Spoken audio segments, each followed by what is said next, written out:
When someone loses a job and is offered a severance package, there are many things to consider, and the folks at the Higgins Firm negotiate severance packages on a regular basis for employees. Attorney Jim Higgins recently stopped by to discuss what you should consider if you're offered one and how to know if you should hire a lawyer. Take a look.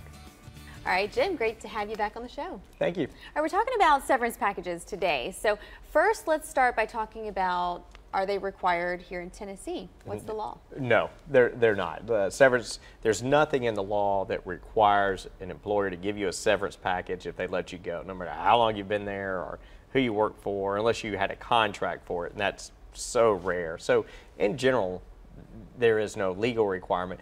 Companies do it because it's a clean way to end a relationship, and it can be both beneficial to the company and to the employee.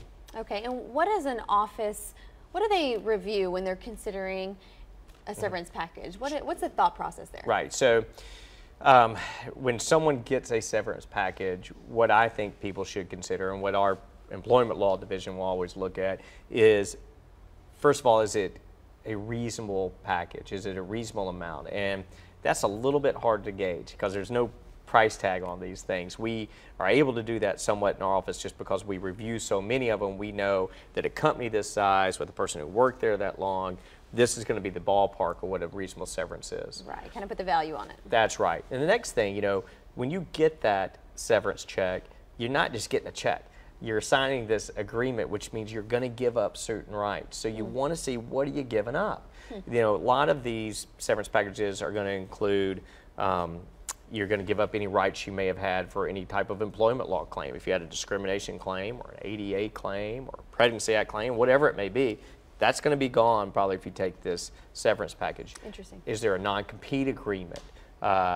Is it taxable? What about your paid time off? I mean, there's just kind of a checklist that we always go by to see, are these things in there? If they are in there, should they be? And, you know, and perhaps what type of negotiating room do we have for a package? Right. It really makes a difference, too, to sit down with someone in your office and go through all of these things. So when should somebody contact your office, someone with a severance package? Yeah, I would say contact is the day you get it, you know, truly, because almost all severance packages that we see come with a time constraint. They're going to say, hey, here's your offer. This is good for 30 days, you know, and if you want it, you better sign it. Now, we need to have as much time as possible to consider it. And, you know, a lot of times we can look at it and say, do you need us or not? But you need to get that to someone that understands these packages pretty soon, and that person ought to be able to tell you, as we do in their office, hey, we can get you a better package, or hey, this is fair. You know, there's some solitude, or there's some something about just knowing that what you're doing is correct. All right, really helping them through that process. Jim, thanks so much for being here. Thank you. The Higgins Firm is serving Tennessee. Give them a call at 615-924-8500 or go to higginsfirm.com.